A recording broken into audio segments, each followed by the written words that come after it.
Is it possible I'm been flirted with? Or am I reading too far into this? I'm on mobile. I, 21 female, have never had a kiss, boyfriend or been mutually liked back by a guy. A week ago, I met him, not his real name for privacy purposes, and instantly we seemed to click. He's a friend of a few of my friends, and since I told my friends that I've met him, they've only had nice things to say about him. But I'm going to dive in a little. We have a lot of shared interests. We have the same favorite video game, and we both agree it's underrated. I told him a few of my other favorites and he's now playing one on my recommendation. That evening he asked if I've been playing Animal Crossing, and OMG yes indeed I have, and he asked if he could send his friend code and visit islands sometime. He also gave me his phone number and we've been texting every day.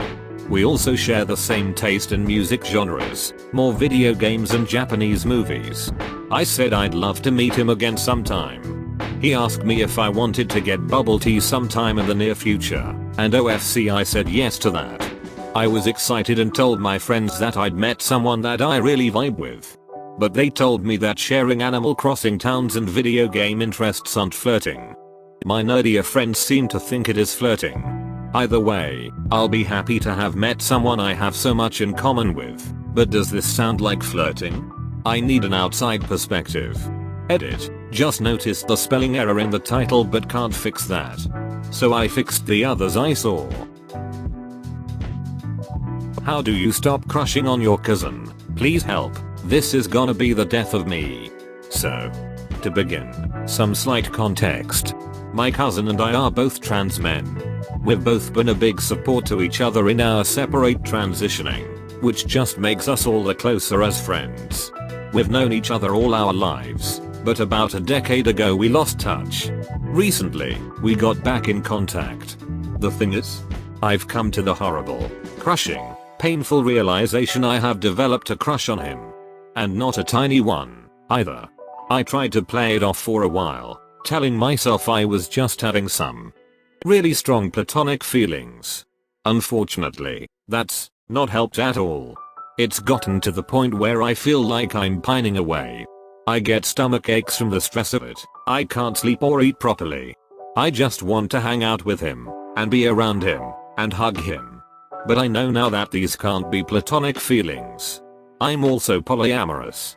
I'm in a relationship, and both me and my boyfriend are totally open with each other. We're both okay with ending up in poly relationships, so this isn't about me being afraid of upsetting him. In other words, I've always had a problem with developing feelings for more than one person at a time. This is relevant, because it means I can't just find someone else to crush on. Hell, I'm already in love with my boyfriend.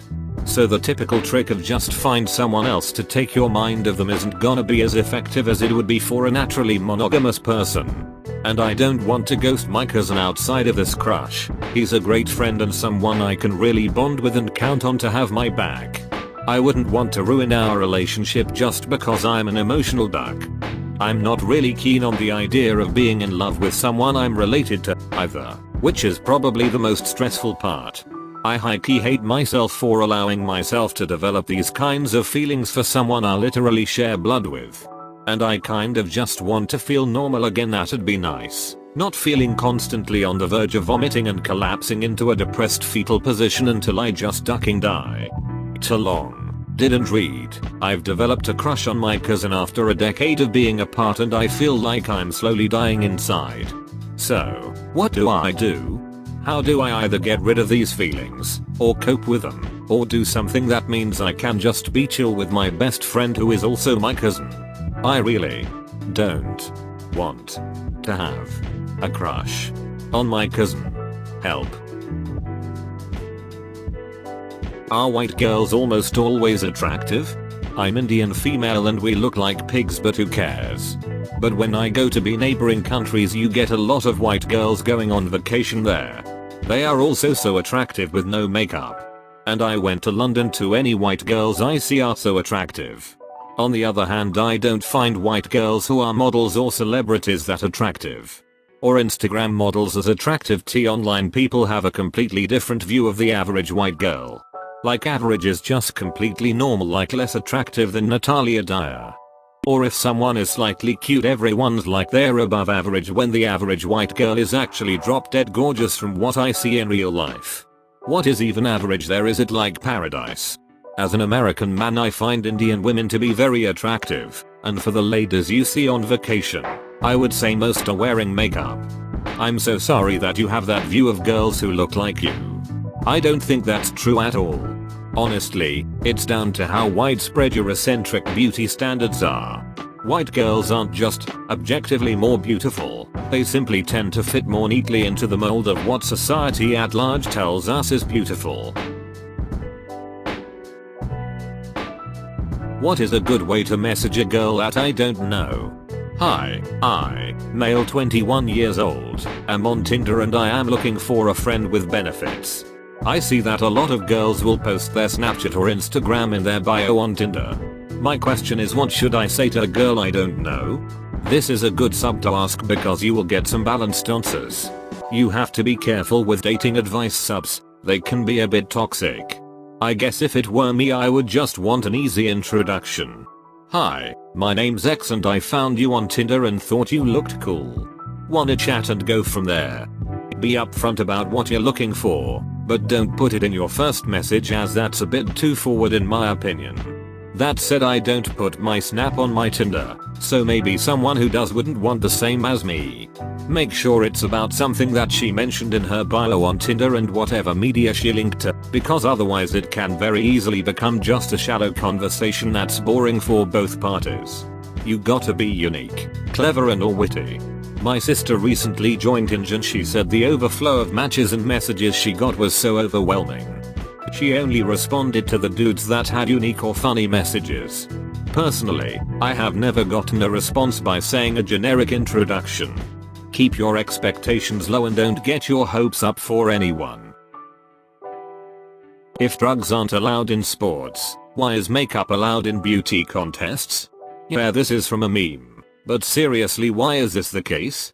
The reasoning for having no drugs in sports is so there's a more even playing field, and mostly so the athletes can win by their own hard work and ability. So why does beauty contest allow makeup, instead of having all the contestants come in barefaced? Wouldn't that be a more accurate gauge of who is most beautiful? This also goes for cosmetic procedures, I guess, if they even allow it. Edit. Why did a question from a meme I saw once get me so much? Upvotes and comments. Thanks for the responses. Some major differences. Using drugs in sports only works when one side does it in secret. Otherwise everyone would use the same ones and the advantage would go away. There are health risks to a lot of the drugs and other cheats, and most are not at all tested for safety. In beauty pageants it's really unclear what is even being measured. At one time they were mostly about physical appearance, but pretty much all of them have at least tried to claim that the women are being judged for other qualities. So what does it even mean to have an equal playing field?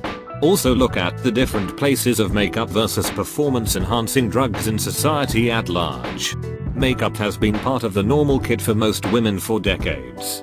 Performance enhancing drugs are not only banned in sports but are generally something we try to keep out of schools and amateur sports, again for health reasons. So the relationship is not at all parallel.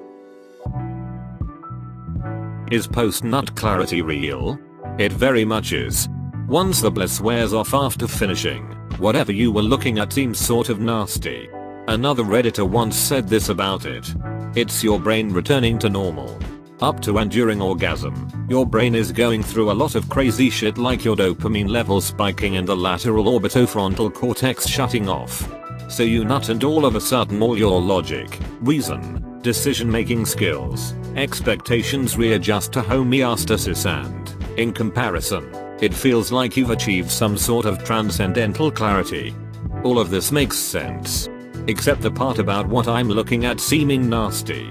Ain't nothing nasty about doing the nasty. Especially when you love the person you're getting nasty with. Not what I meant.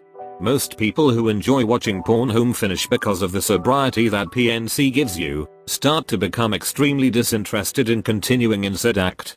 I'm not saying anything about sex or whom you choose to do it with is nasty. What I was saying is that post-nut clarity sobers you up, and for most men, makes them feel rather disinterested in continuing in sexual acts.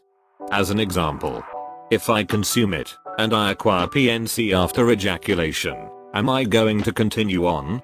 Most likely not. The feeling that I got watching said act has passed, and looking at it with a sober mindset can make it seem rather perverse.